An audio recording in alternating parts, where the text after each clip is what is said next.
Very happy to be here this morning, and very happy that those of you who are not typically early risers on Saturday found the way to trek up to Teachers College for what I know is going to be a really interesting session with Dr. Satcher.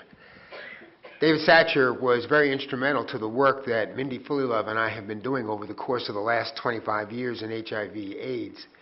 And I know that now that he is more or less removed from some of the complications of being in government, much of what he has to say will reflect both, not just on what it was like to be Surgeon General, what it was like to be the head of the CDC, but what it's like as well to be in an academic medical center that is still engaged with issues related to health disparities. Sort of sobering to reflect on the fact that I started working in HIV/AIDS in 1986. Show of hands, how many of you were alive in 1986? Okay, that's pretty good. And you were doing research in 1986? Yeah. Mindy Fullilove and I were both at the University of California. I was at Berkeley. She was at the University of California, San Francisco. She was a community psychiatrist working in the Tenderloin, and I was operating a math science program on the UC Berkeley campus. It was one of those interesting quirks of fate that in that year, the University of California, San Francisco decided to go after funding to establish an AIDS research center that would very closely examine the progression of the epidemic in 1986 in the city of San Francisco.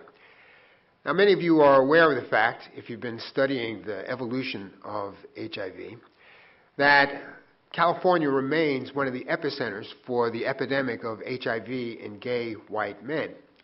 And not surprisingly, the work that investigators at UCSF were trying to get funded focused largely on the Castro district, that mecca, if you will, for gay men of that era, because rates of infection in that particular community were sky high, in excess of 30%. The problem that many people in the San Francisco Bay Area worried about as this center was being put together was that the focus seemed to be entirely on just one community and on one set of issues, namely the relationship between gay lifestyles and risk for exposure to HIV.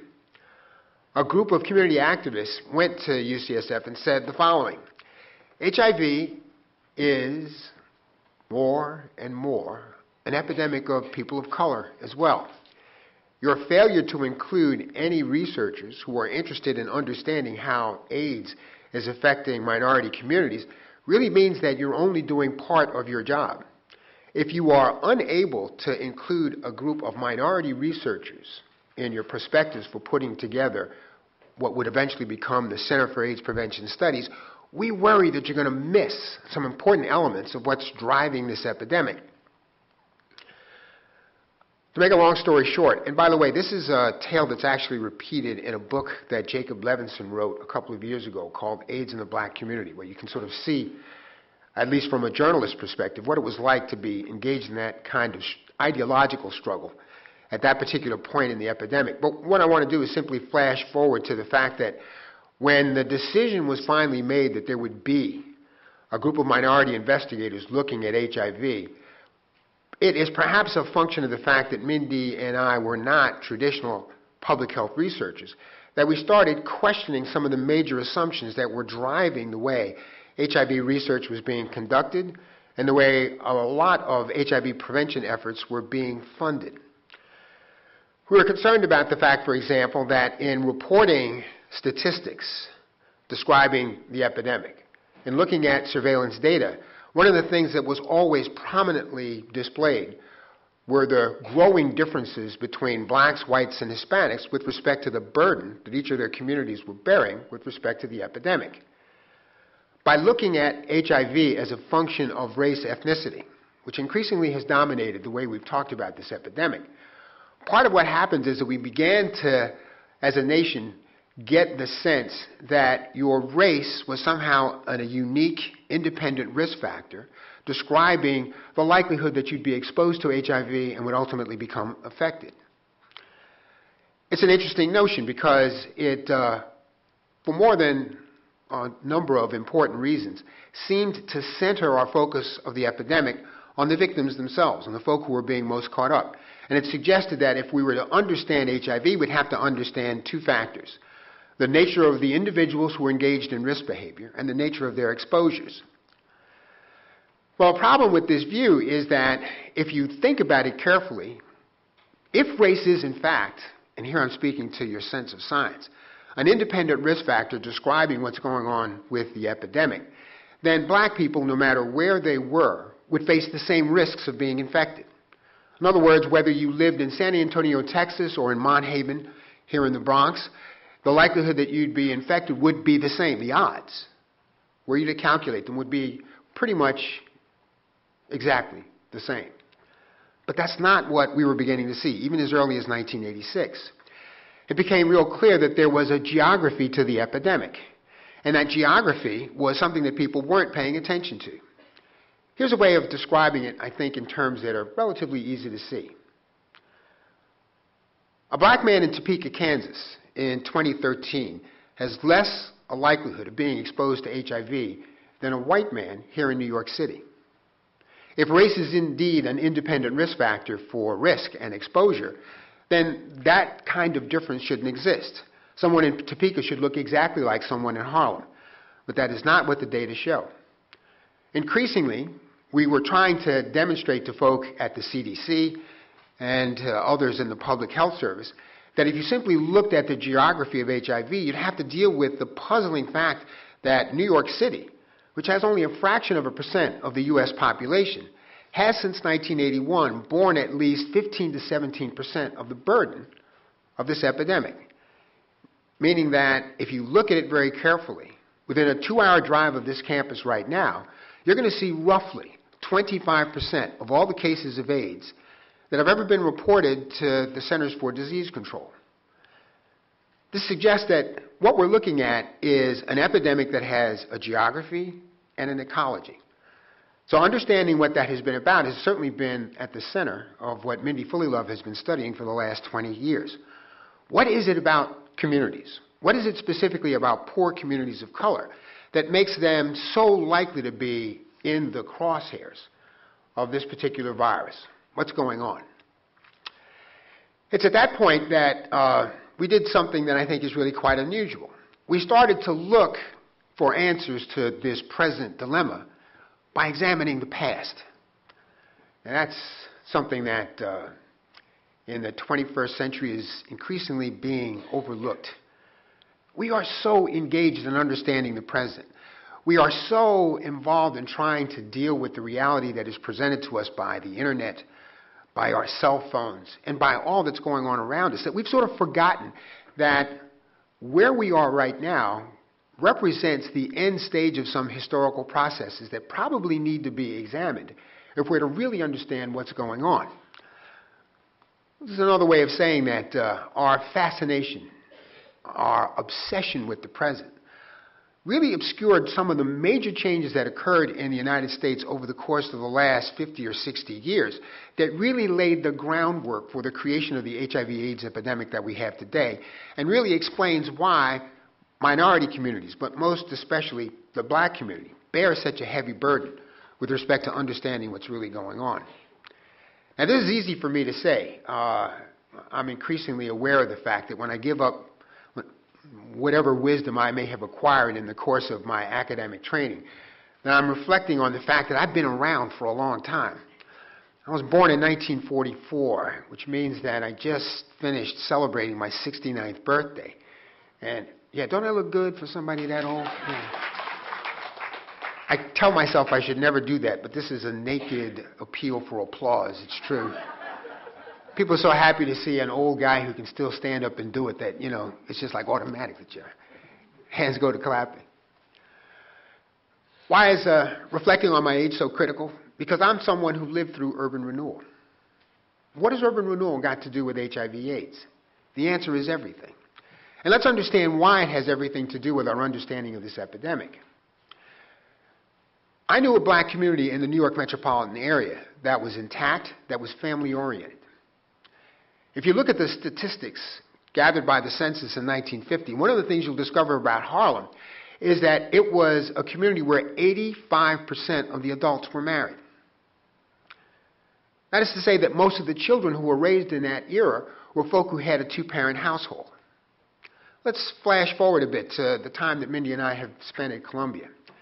In 1990, after the publication of that rather shocking piece in the New England Journal of Medicine, Excess Mortality in Harlem, do you remember that piece? This is the one that said that black men in Harlem, based on 1980 data, had a lower likelihood of living to the age of 50 than men in Bangladesh, where the life expectancy of men in that community was estimated to be around 49, when it's almost 70 for the rest of the United States.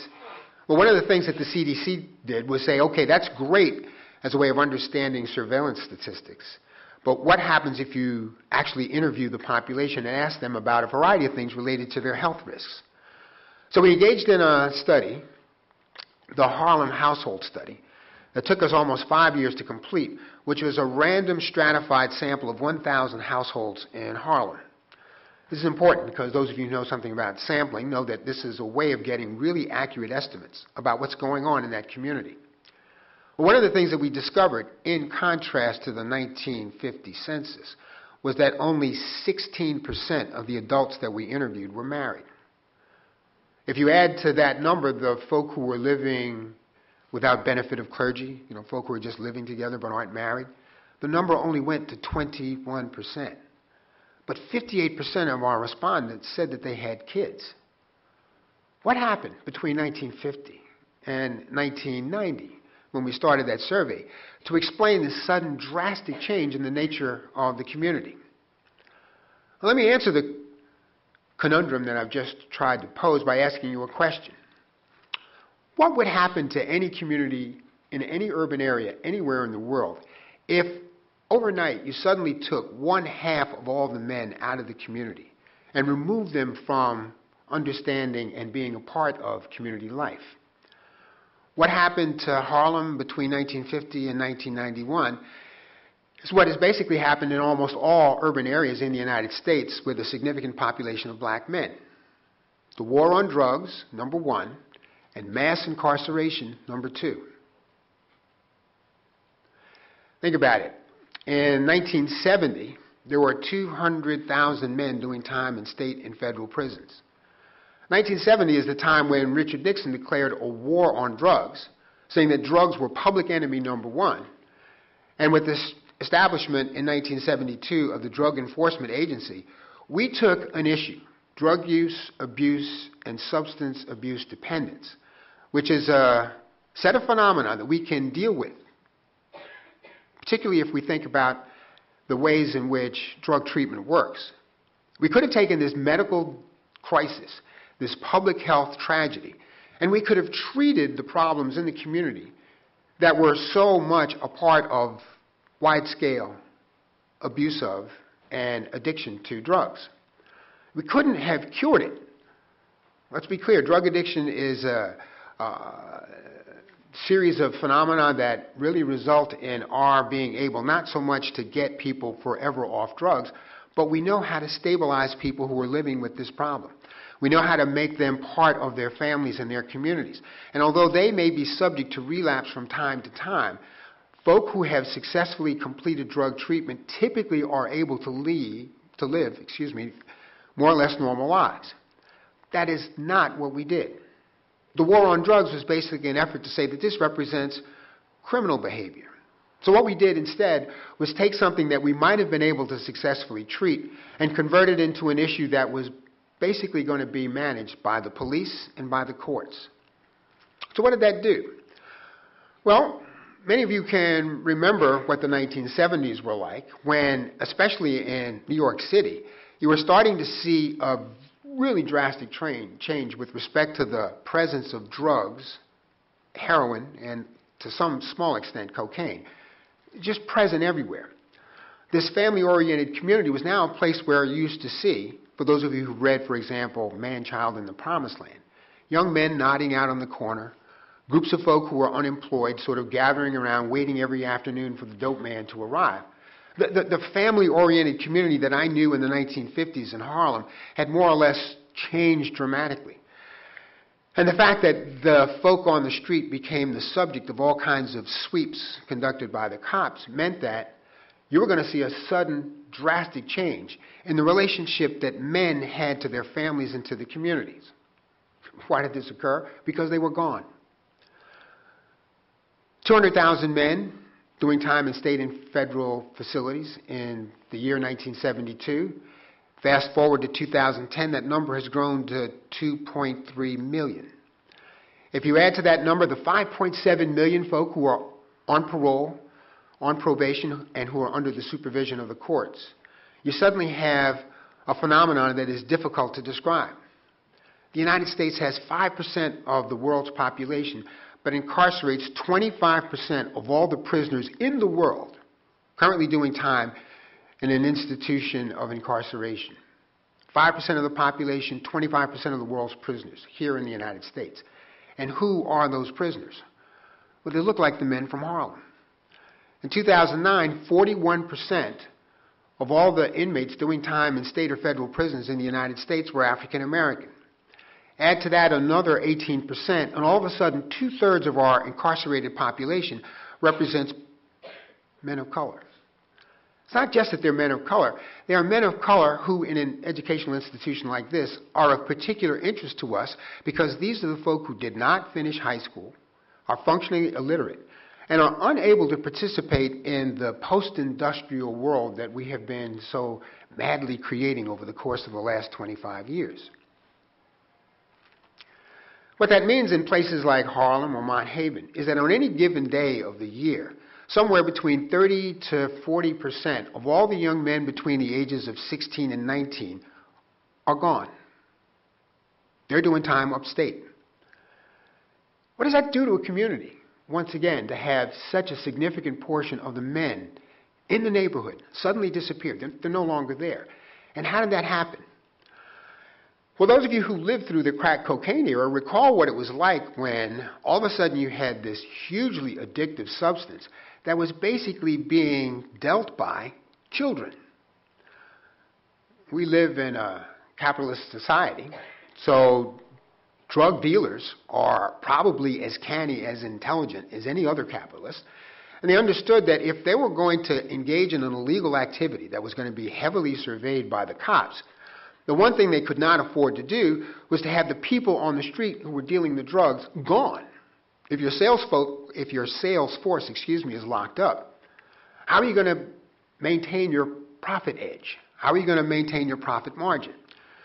Well, the answer was, if you're going to have folk in the process of passing out drugs, why not make them 16 or younger? Why not assure that if they are arrested, which was almost inevitable, that their status as juveniles would mean that they'd be returned to the streets within 24 to 48 hours. It meant that you had a constant sales force present in the neighborhood. You had a constant way of making sure that the poison that they were dealing was always present. And you had a way of making sure that what was once a family-oriented community was now going to change drastically. I want to be clear that part of what accounts for this sudden influx of drugs is not the pathological behavior of the folk who were in the community who were caught up in the mix. What I'm trying to suggest when I talk about Mindy Fullilove's work in urban renewal was one of the biggest changes that occurred to black communities nationwide was the 1949 Housing Act, passed after World War II, that was designed to modernize American cities, designed to make our urban areas productive centers of commerce. In 1949, when the Congress and city fathers in places like Newark, New Jersey, my hometown, were looking out over their terrain, the first thing that struck them was the degree to which the Great Migration at the beginning of the 20th century had brought all these African Americans from the South into the inner city, where they settled in places where the housing was inadequate, often of second and third class quality. But because of its poor quality, it meant that they could afford to live there.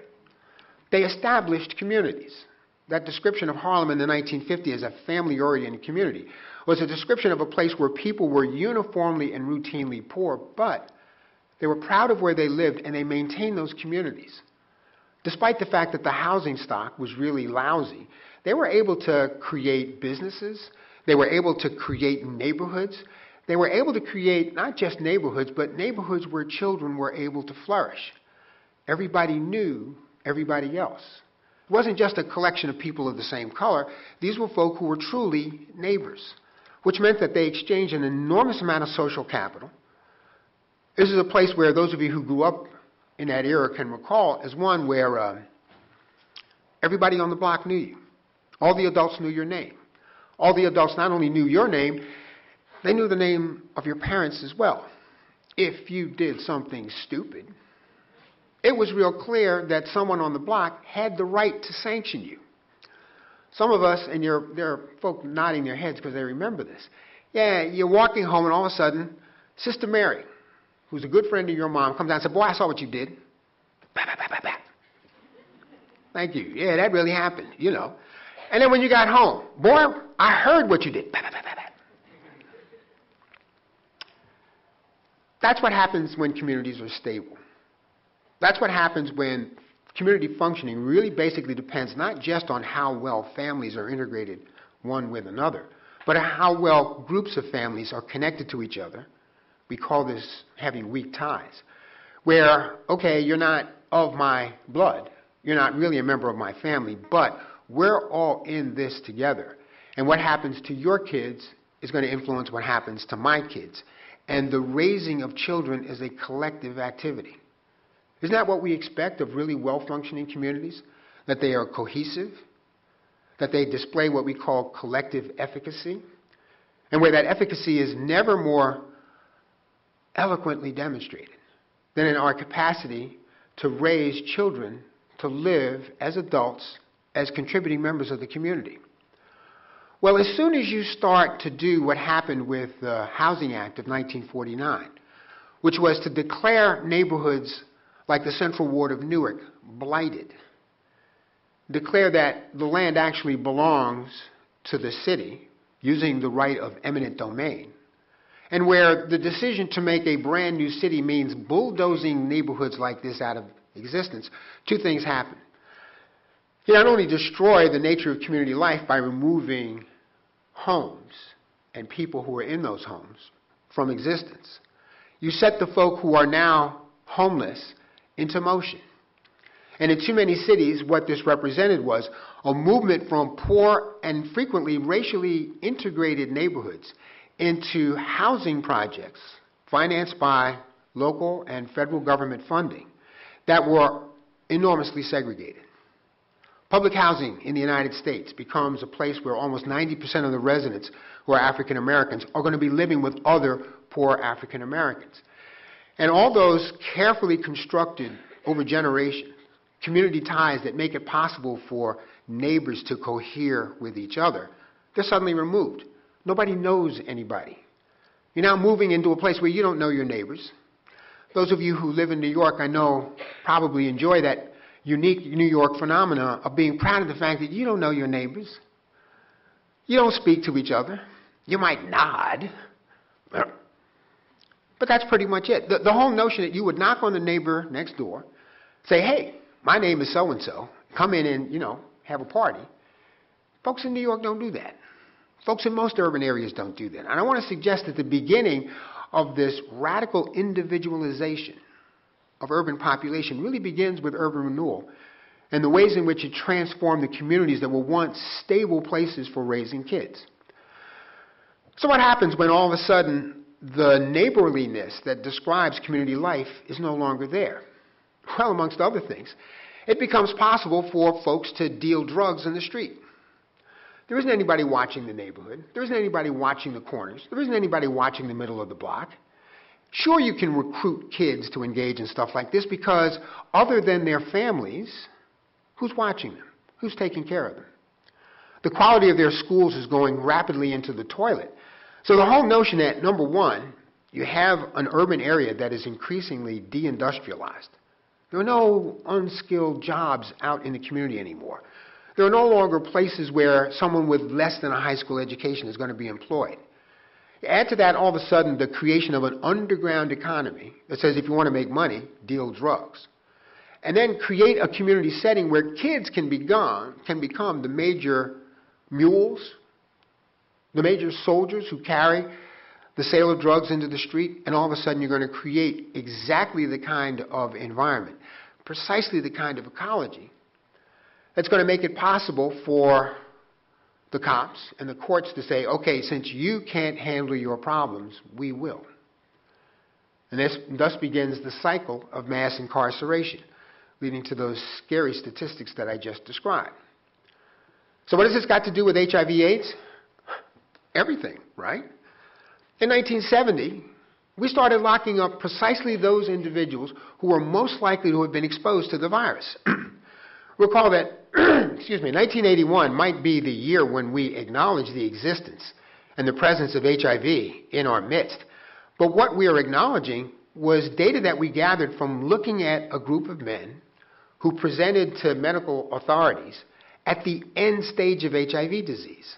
If HIV is a virus that is latent in the body for 10 to 12 to maybe even 15 years, the 15 years prior to our viewing gay men with Kaposi sarcoma and pneumocystis pneumonia are precisely the years when the epidemic was taking seed everywhere, but especially in minority communities, and especially in the person of individuals who were sharing needles as an efficient way of getting high and spending what money they had on the product that was keeping them alert, awake, and alive.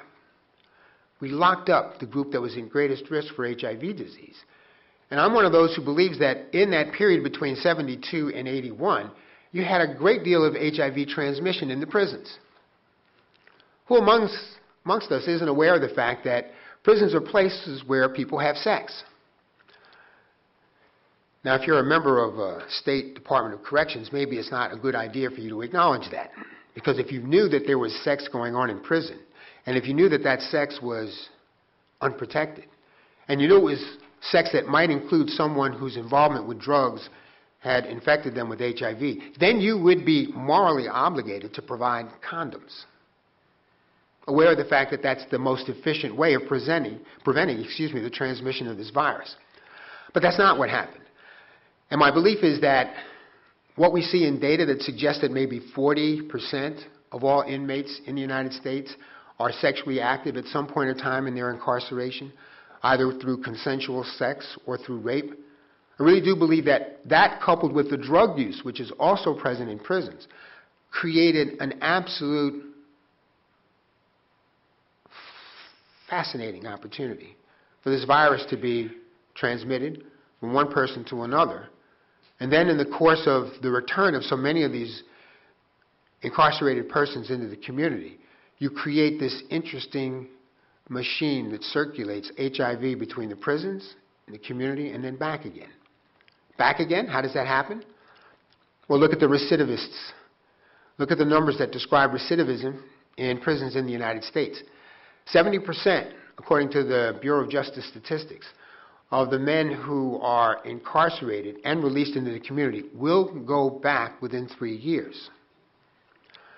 Lacking education, lacking employment opportunities, the likelihood that they'll re-engage in the life that exposed them to the police in the first place is pretty high. So we're not surprised that many of them go back. And lately it becomes apparent that it's not just that men go back because they commit new crimes. Men go back because they violate the conditions of their parole.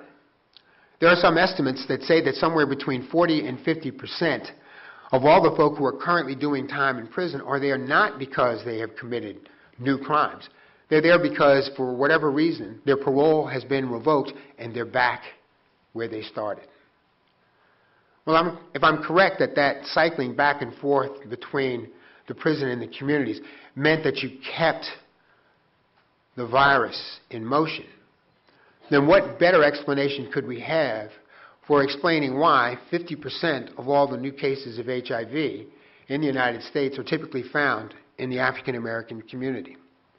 Why should we be surprised where statistics indicate that rates of HIV infection in prisons are 2 to 3 times what they are in the general population?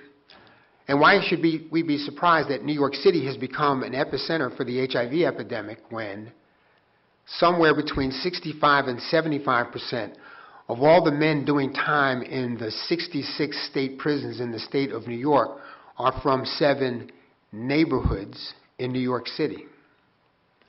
Our upstate prison population is largely composed of folk who live right here in our midst. And if you look at those 7 neighborhoods, one of the features that will strike you most prominently is that these tend to be the neighborhoods with the highest HIV background seroprevalence rates, not just in New York City, but in the United States. Some of you who've seen those reports coming out of the Black AIDS Institute that suggest that if you look at urban areas where HIV is present in the African American community, if you looked at African Americana as if it were a nation, it would be 13th in the world with respect to the size of its HIV epidemic. This is a way of sort of describing how these phenomena of constant motion, community destruction, community relocation, and mass incarceration have produced the epidemic that we're dealing with today. And understand that it's not just that you had large numbers of men locked up in places where they had a rather incredible opportunity to share the virus with each other.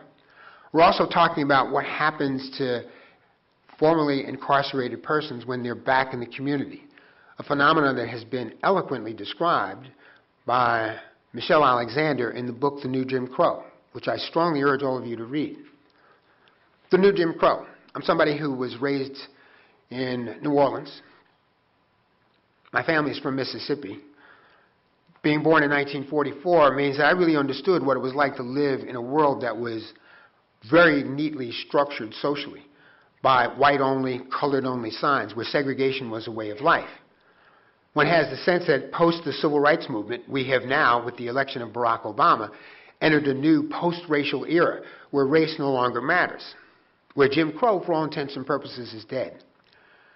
Michelle Alexander argues, wrong, doesn't work like that. We no longer have segregation as a de jure feature of many communities. What we have instead is something that's much more personal.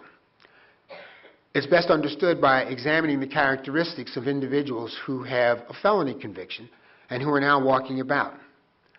They're not citizens anymore. In all but a few states in the United States, if you are convicted of a felony, you've permanently lost your right to vote. In some states, after you have completed your parole, you can get that back.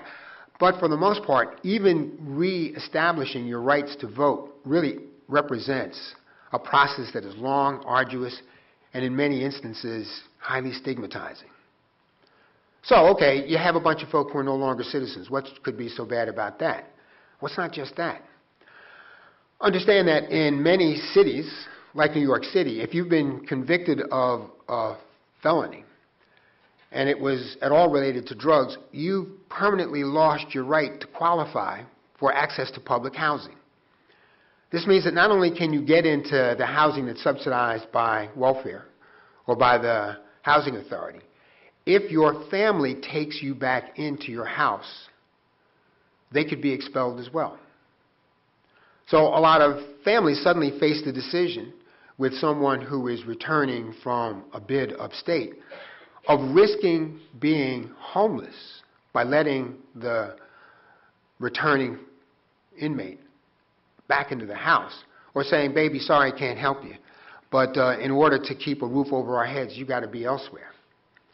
This is a factor that contributes hugely to a homeless population here in New York City, where one of the most important risk factors for being a male who is homeless is being someone who has a history of a felony. It goes beyond that. I described inmates as being folk who have very low levels of education. In many states, you don't qualify for educational loans if you have a felony conviction on your record, which means that one of the most important ways we could rehabilitate this population, namely giving them an education and providing them with the means to become gainfully employed, even in this economy, is now removed.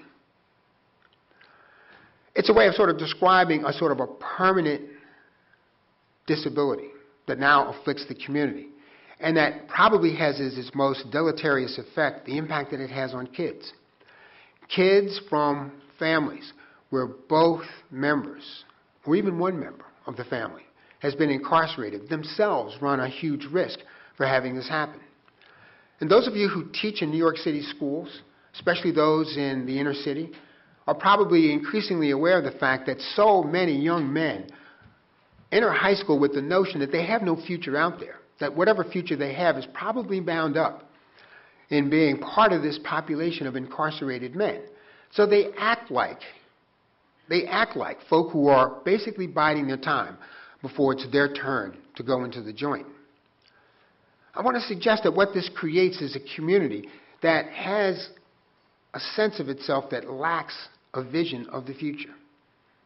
I want to suggest that HIV is just one of the inflictions that has dominated community life as a result of the destruction of what was once a series of communities, a series of neighborhoods that were dominated by life in a family. That with the loss of the social control that makes it possible for us to assure that young people have a place in our educational system and later on in the community, by making the prison the ever-present reality for so many of these young folk, HIV is just one of the problems created by this decline in community life. The notion that 1 out of every 3 black men in the United States will do time in a state or federal prison in his life is a way of describing the shocking differences that have occurred in community life between 1950 and the present. 1 out of every 3. Those of you who have a criminal justice background probably are aware of the fact that Commissioner Kelly has often said, I don't do racial profiling. My cops are not really about that. And part of what he is saying is that if you look at the statistics on incarceration, isn't it reasonable to suppose that any black man walking the street is possibly a potential criminal? And therefore, you have every right to stop him and frisk him to see whether or not he's carrying drugs or guns or both? There's probable cause. Look at the numbers. What I'm describing is not just the ecology of HIV. I'm describing something that is slowly but surely destroying the fabric of American life. If we are a place that solves its problems, its social dilemmas, by resorting to the police and the courts, what's left of our democracy? All right, you can't give a talk like this. Did I scare you all enough?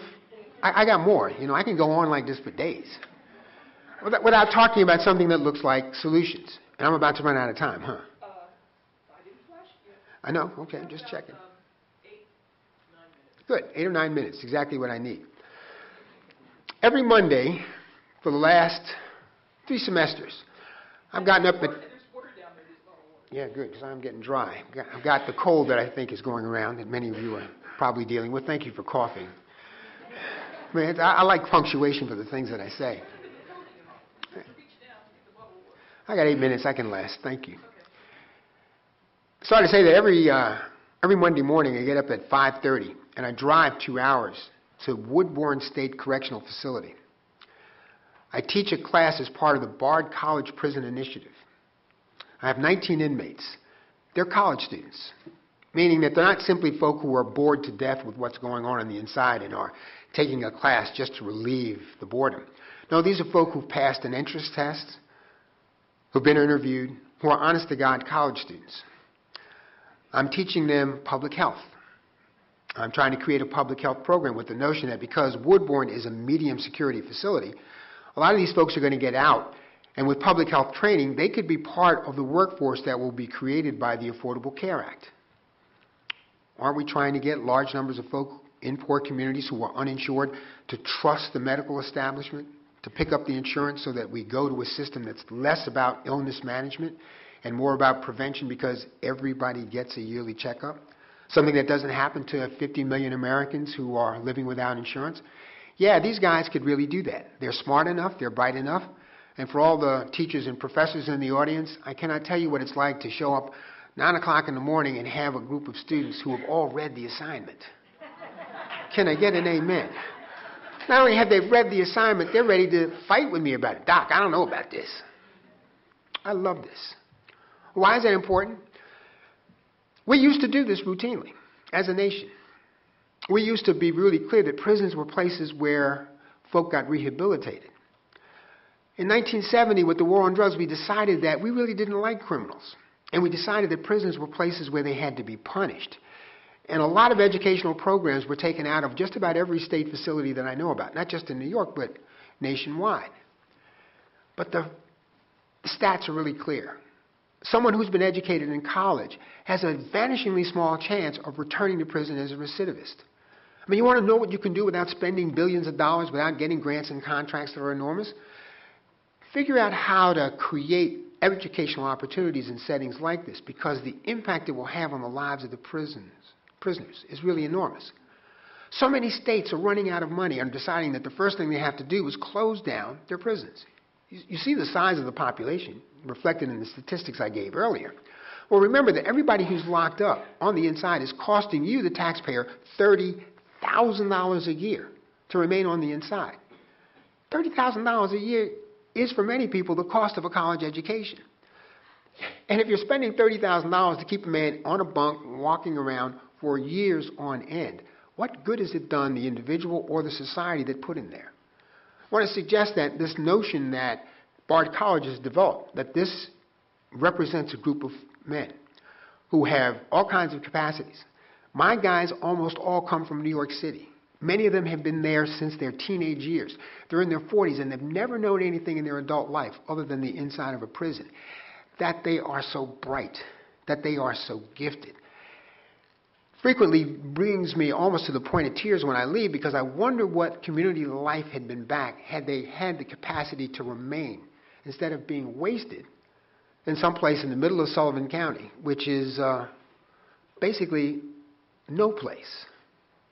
No, the idea that those of us who are educators have a real role to play in maybe reversing the trends that I've just described, stopping that circulation from prison to the community and then back to the community again. That part of what that means is not only does this become an effective way of dealing with HIV, it also becomes an effective way of reknitting community life that has been so totally fractured by so much movement in and out of neighborhoods, in and out of the warp and woof of the policies that have been created by our unique American vision of urbanism. Now, the notion that there is stuff to be done to rehabilitate a group of folk who, in many instances, are perfectly able to resume life in the community as contributing members of the community is an idea whose time has come. And I'm also trying to suggest that they become, in many instances, for those of us who are engaged in HIV prevention, one of the most effective prevention tools that we can put together. The AIDS Institute, State of New York, has started to do some very interesting training on HIV prevention behavior using inmates in all of these facilities. And these are folk who are really aware of the risks, aware of the benefits, and are fully able to come back to the community as allies in our efforts to contain not just this, but all the other ailments that we associate with health disparities. I want to suggest that although I've tried to paint a picture that is uniformly bleak, you cannot sit in a classroom like the one I have at Woodburn and not believe that maybe, just maybe, looking at the lives of men who've been so disadvantaged by a series of public policies that are truly unfortunate, that maybe, just maybe, rather than viewing them as part of the problem, they become part of the solution. Thank you.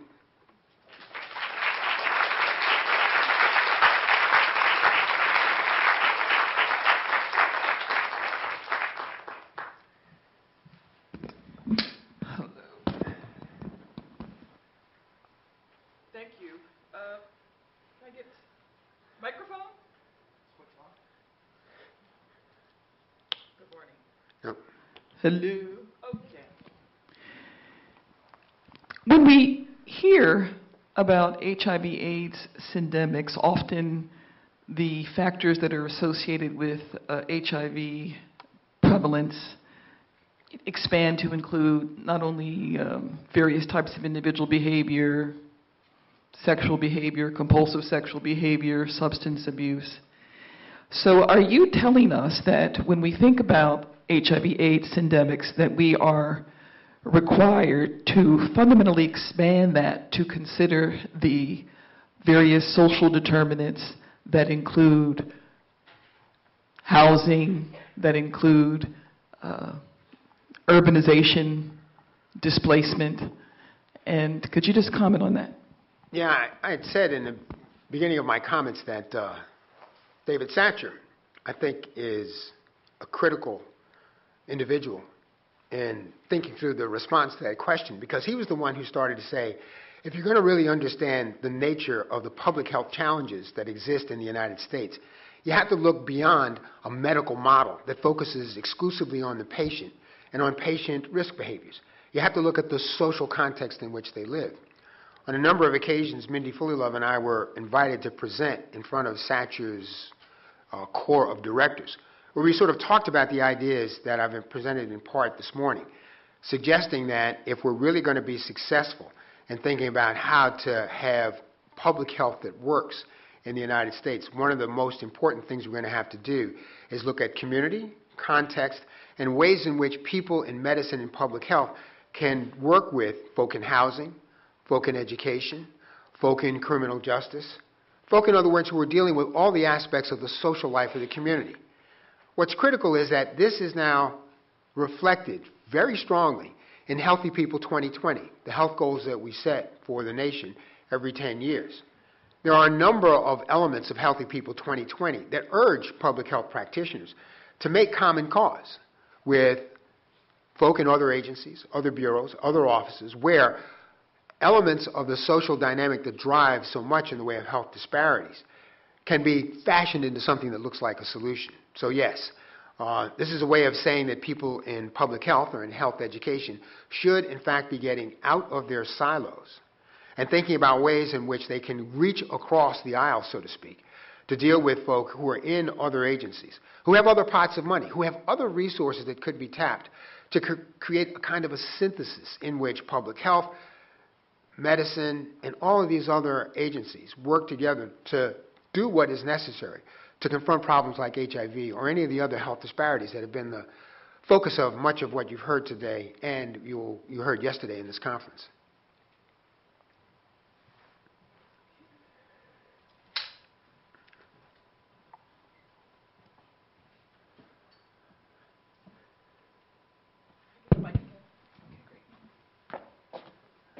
Am I done? Well, it's award time.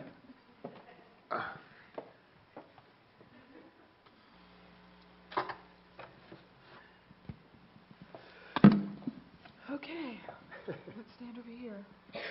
Oh, we're going to take a nice photograph. So, getting rid of the water. Okay.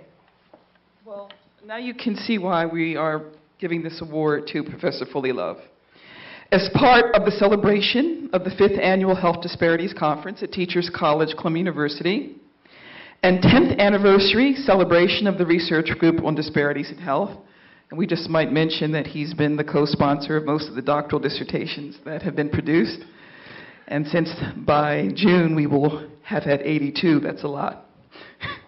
Dr. Robert Fullilove is honored for service as an outstanding national leader and researcher advancing the science for health disparities and community research, and for exceptional dedication as a professor and mentor preparing new generations of professionals within the pipeline for careers in health disparities and community research. And we're so glad to hear that it includes those who are currently incarcerated.